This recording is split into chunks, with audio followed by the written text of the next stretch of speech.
Hey, Sharon Horne-Ellstrom here. Let's talk about seeing the other side of the coin to supersize and grow your business. What the heck does a coin have to do with building and growing your business?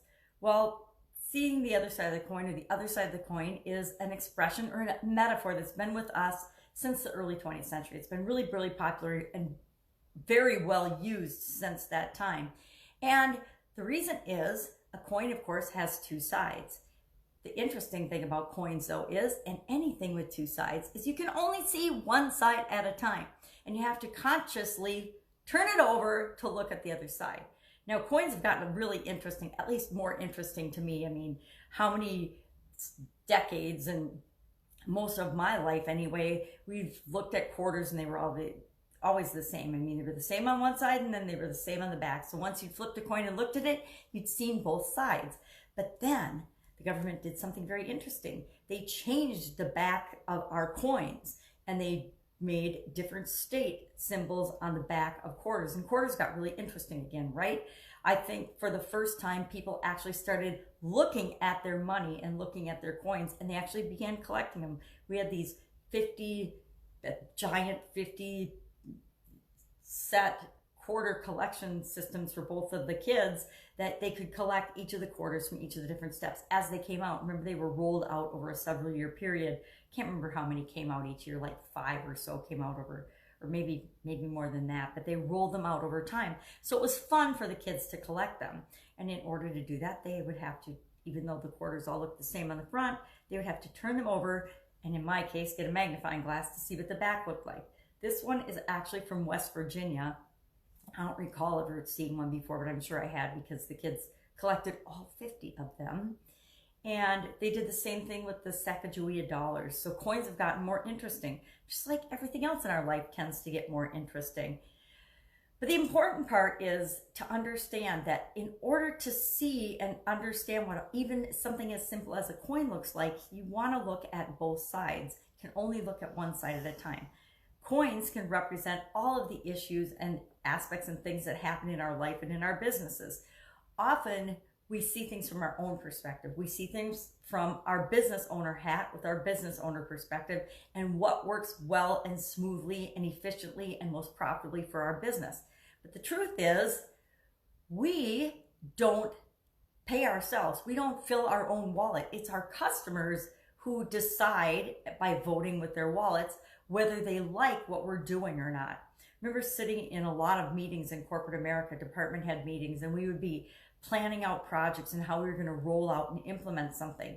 And I sometimes wondered, whose idea was this? Where did this idea come from? Did it come from our customers, the people that we were trying to serve?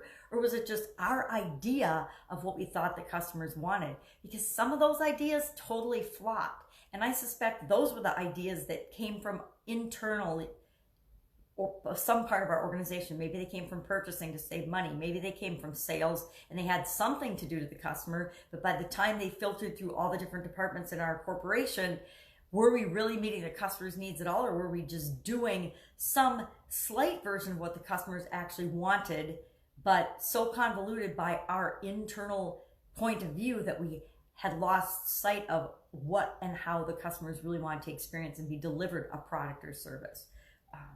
I suspect that a lot of times those things that flopped were because we weren't delivering exactly what the customers wanted. We were delivering our version of what we thought they wanted, and forgetting that our customers vote with our wallets, their wallets. Our customers are the ones that pay us and are the reason that we're in business for any reason. They're the only reason we're in business is because we can help them in some way, shape, or form.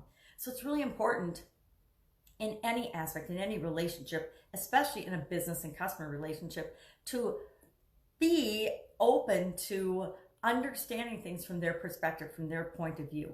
I think one of the most powerful things you can do is be a secret shopper for your business. Or, sometimes you have to hire somebody. If you're a small business, sometimes you have to hire someone else to do that for you because everybody knows you and you can't do it. I know in the restaurant business and in the hospitality business, we would try to be, we'd go to our own establishments, the ones that we owned, but everybody knows you. So when everybody knows you, they give you better service than they would your regular people. So in that case, we would actually hire secret people, not secret people, we hired people to go in and test our customer service, to test how well we were treating our customers. We did it in our bars and restaurants. We did it in our retail businesses, just to get an outside perspective of, well, how are our employees really treating people in case we had a training issue or something that we wanted to improve, or just to get a better understanding of our customers' experience, because really the better we serve our customers, the better their experience, the more likely they are to come back and do business with us again.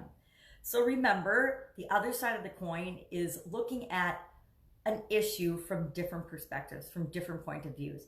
And with respect to growing and supersizing our business, the absolute most powerful perspective you can try to mimic is that of your customer. Put yourself in your customer's shoes, go out, find out how they're experiencing your business, and then fix whatever's broken, because a lot of times it's the littlest things that make a huge difference and a huge impact on our customers. So make sure that they're having the experience that you want them to. Design that experience and watch your business supersize and grow. That's it. Go out, have an awesome day. Look at some coins today because it's kind of fun. And I'll, of course, be with you tomorrow. Bye.